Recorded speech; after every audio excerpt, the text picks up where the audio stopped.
Okay, guys, so today we've got another viewer comment. I like when you guys leave these, it leaves me with more to talk about. So, the Grand Afro Duelist asks, should Konami seek to balance the game by weakening stronger archetypes and cards, such as through ban lists and erratas, or strengthening weaker ones, that is, through broken support or rule changes? Thank you so much for the question. This is an interesting one. Yu-Gi-Oh! Balance is always going to be a contentious thing. I know a lot of people have a lot of opinions about how this game is balanced and how this game works and all of that. I'd say that the first sort of key thing to remember about Yu-Gi-Oh! Is that it actually does do all of these things already to some degree. So, upper tier decks typically will get nerfs, every couple of formats. The best decks tend to get hit in some way, or at least some of the more problematic strategies or elements that are related to them. I guess a pretty prime example might be like the recent Arch Nemesis Protos ban, or the Samor Bird of what is it, Ancestry, Divinity, something that got banned. These are cards that were, top tier strategies would use them. VFD got banned, things like that. Drytrons got hit.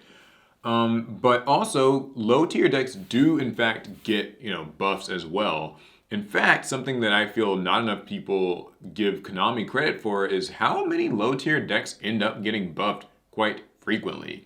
So, the most recent set, Battle of Chaos, actually is one of those ones that people obviously don't care much for the set in general. It's not like a high value set, but if you look at the cards in it, you'll actually see that 20 different decks get support.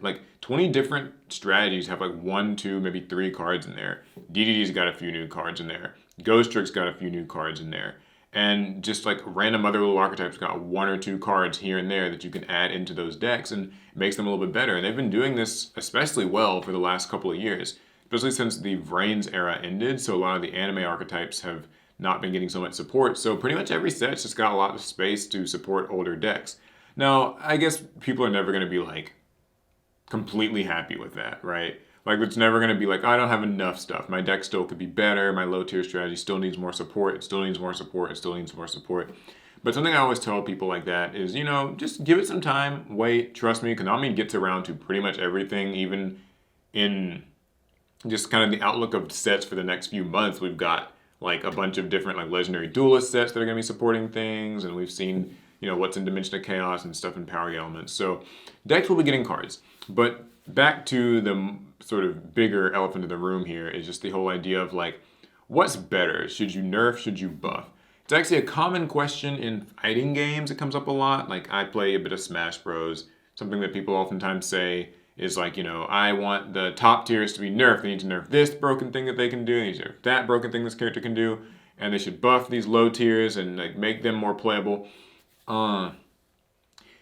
I think something that goes sort of underappreciated in game balance, especially by the players who I know, we have to play this game, so every issue feels more present and more pressing. But when balancing a game, I would imagine that you kind of have to err on the side of being conservative with it.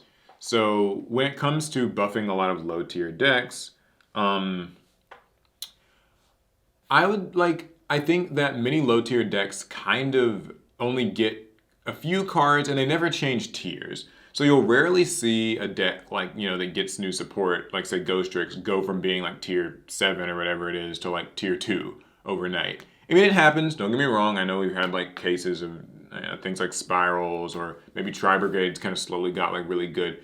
So there's definitely decks and instances where that happens, but typically I think Konami tries to be kind of conservative and keep most decks in their place.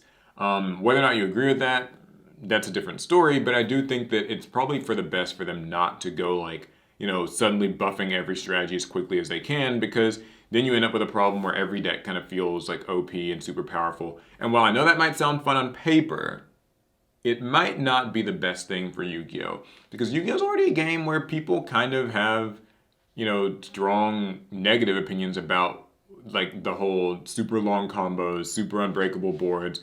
It's gotten even more prevalent with Master Duel's release, where people who tried out Master Duel because they haven't played Yu-Gi-Oh! in 10 billion years are really overwhelmed with like turns that take 10 minutes and like having to deal with, 3 or 4 Omni negates on the board.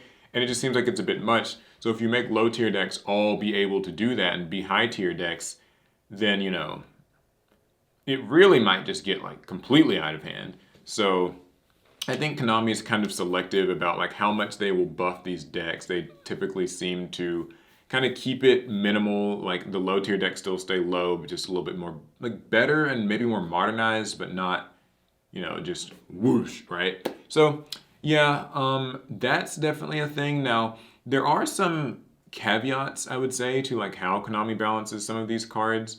Like one of the big ones to me is many times when a top tier deck abuses a card or strategy, low tier decks find themselves suffering because the card originated from their archetype or whatever.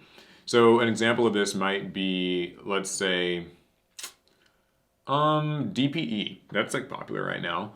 So, Destroyer, Phoenix Enforcer, it's a Destiny Hero card, but a lot of people don't like it and they think that it should get, in some way hit, banned, limited, either hit Fusion Destiny, hit DPE, anything like that. And at the end of the day, I would honestly say that those hits could be fine, but then Destiny Heroes will suffer, right? So if Destiny Heroes end up kind of in a place where they can't use their own card, that feels unfair. Another really good example is Speedroid Terratop. This is another one of those cards where it's kind of like, okay, so Speedroid Terratop was obviously a really good generic thing.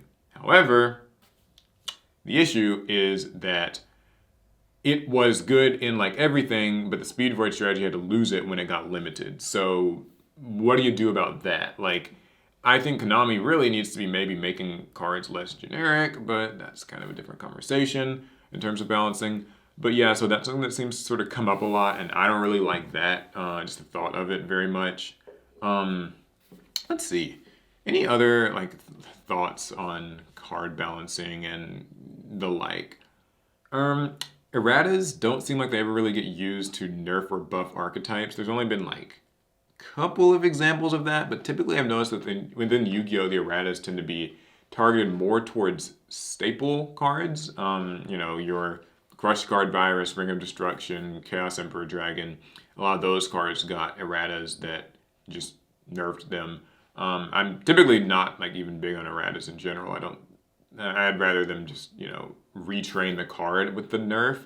Like Pot of Extravagance or Desires or whatever is kind of like a nerfed Pot of Greed. And I think that's like fine. I would hate to see Pot of Greed get a weird errata and then come off the list because then it feels like you're kind of erasing the history of the card. So yeah, I mean, erratas, nah. And I think this person also mentioned new rules or like rule changes as a way to strengthen weaker decks. I don't know. Has you ever like done a rule change that explicitly strengthens a weaker deck? I guess you could say the Master Rule at 4.5 revision technically strengthened a lot of weaker decks, but I don't know if Konami necessarily saw it that way, so that might be something that's like worth investigating, but I don't think that they've ever done that, and I'm not really sure I'd want to see rule changes that are meant to help decks like that. I don't know. So all in all, that's pretty much my take on it. I think that Yu-Gi-Oh! Is honestly doing a fine job with it as it is, so I'm not too concerned about like any of it. I know it's like a boring answer, but what do you think? I mean, do you feel like they're doing a good job with card design, like card or archetype balancing and stuff like that? I know everybody wants their personal kind of favorite archetypes to be better, and that's it. But truthfully, I'm okay with where it is. Let me know what you guys think down in the comments. That'll be pretty much it. Let me know any other suggestions for things to talk about, of course. It's always fun. See you guys in the next one. Pass turn.